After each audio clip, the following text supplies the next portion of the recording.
Hey guys, Walt D 1911 here, and I just want to show you a little revolver I just picked up probably about maybe 6 weeks ago. I mentioned it briefly on my video that I posted, Shooting the Breeze Part 2. So I figured let me do a little video so you can see what I'm talking about. This is a Smith & Wesson Bodyguard 38 Special Plus P. Nice little carry gun for the heat out here in Arizona. And like I said prior to my other video, it's got a great trigger on it. First, I'm just going to show you that it is clear. It is not loaded. All right, it's a 5-shot polymer framed 38 special plus P rated. The sights on the gun, pretty minute. You got that little ramp in the back, little trough sort of thing, and then you have your blacked out front sight, which I probably will wind up putting a little sight paint on that just to make it a little bit easier for me to see at the range.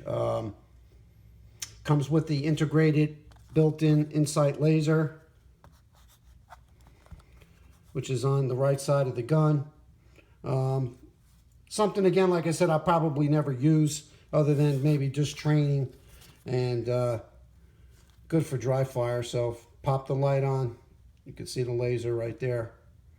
All right, when you push it twice, you'll get a pulsing laser, and then a third push will turn the laser off. So again, the gun is clear, no rounds in there.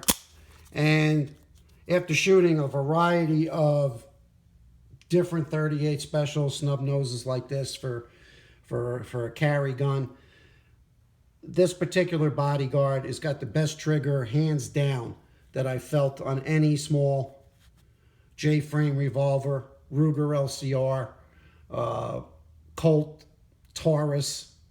So as you can see, and I'll demonstrate for you, you got a 2-click here. 1, 2. Again, 1, 2. There's the stage. Just a little bit of take up after that, and the gun fires. 1,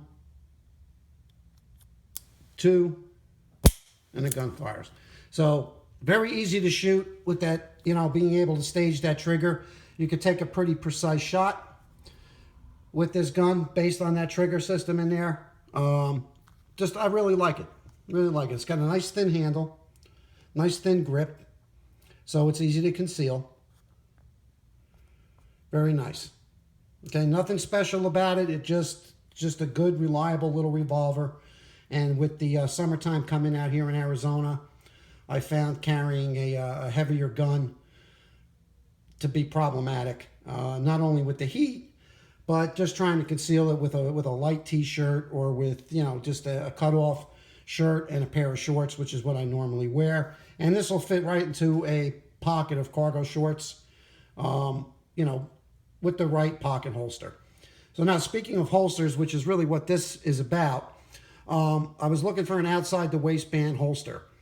The normal holsters that are out there, Galco's, DeSantis, and some of the other Kydex holsters that are out there, do not fit this gun. 2 reasons. Number 1, the trigger guard is a little bit wider than the standard J-frame. It's got a little bit more room. It's got a little bit more of a loop right here.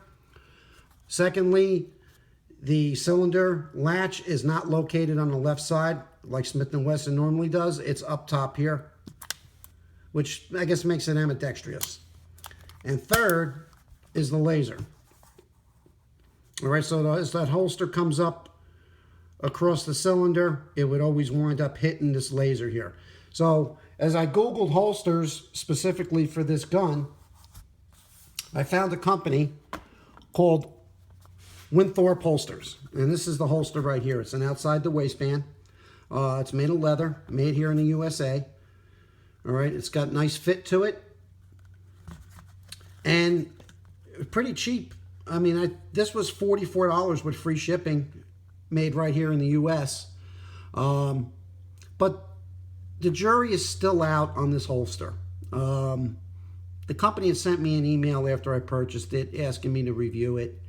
And I was reluctant to do so until I wore it for at least 8 or 9 weeks to see if I really liked it and see how it would hold up. So the gun does fit very nicely in there. It is a nice fit. All right. The retention on it's pretty good. I mean, if I really, really shake it, it'll slide out if I really push on it, as you can see there. But once it's on your belt, and these two loops are pulled in tight around your waist, it makes the gun nice and snug, but you still have a very easy draw to get to it.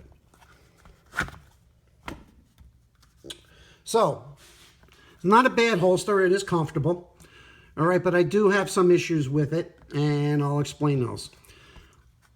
On the top part right here, on the inside, it's very smooth and very finished.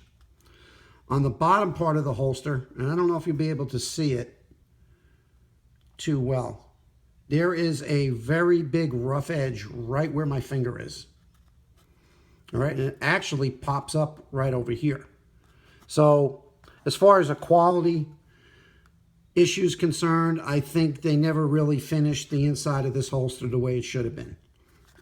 All right, the actual inside of the holster is like it's a very rough suede type material in there, you know, rough finish, which is neither here nor there, I guess. I don't see any wear marks on the revolver, and it's in and out of this holster at least 4 or 5 times a day. With me, usually when I take my holster off at the end of the day or whatever, I'll take the gun out of the holster as I'm pulling it off my belt. So the gun's in and out of the holster quite often.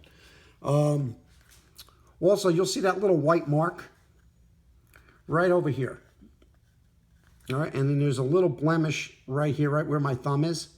When I took it out of the bag, it wasn't like that. And I noticed it after about a week. Now, I don't remember bumping into anything or rubbing anything, and this holster was always worn with a shirt over it. So it'd be very difficult for me to whack it into a door jamb or get it caught on the car door or whatever. So I don't recall having any issues like that. I did take several different cleaning products to try to clean this off. I thought maybe it was just on the outside of the leather, but it appears that it's actually on the inside of the leather. And I don't know if inside is the right word, but it's not scraped. Let's put it that way. It's still smooth to my touch, and the same thing over here. So I don't know what that was caused from. Not a big deal. It's a gun holster. It's going to get beat up eventually anyway. But, you know, for just having it for a short amount of time, I thought it was a little unusual. But, hey, the price of this holster was $44 with free shipping. So you get what you pay for. It seems to be holding up pretty good. We'll see what happens down the road a piece. See if it stays together. You know, it does have a nice cutout on it. As you can see, the flutes of the cylinder are cut into it.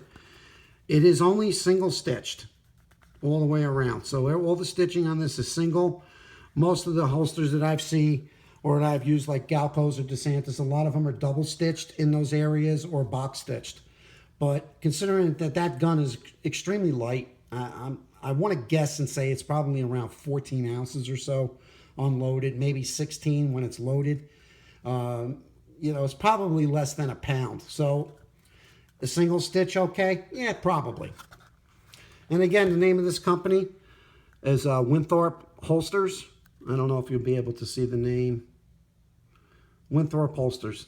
So if you're looking for an inexpensive leather holster, it might not be a bad choice if you don't want to go out and spend $100 on a Galco or you know, a Kramer or some real high-end holster, especially if you have a gun that's, you know, relatively inexpensive to buy. So, you know, I think I got this gun for $300, which isn't bad. And new, they're about $400, but it had very little use on it. You could tell by the right here on the cylinder, you usually get a line through here if the gun's been shot a lot. And as you can see, I don't know if the lighting is correct, there's not much of a line there. So I don't think there was a lot of rounds put through this gun. But anyway, what I do use for a defensive round is Hornady Critical Defense. This is a 110 grain plus P bullet, so I do carry 5 of those in the gun. And I also carry one of these little speed loaders as a backup. That's it, folks. I just wanted to give you a quick update, you know, on the Smith & Wesson Bodyguard and on this Winthorpe holster, and we'll see how it holds up. So you remember, you guys shoot straight and shoot safe. See ya.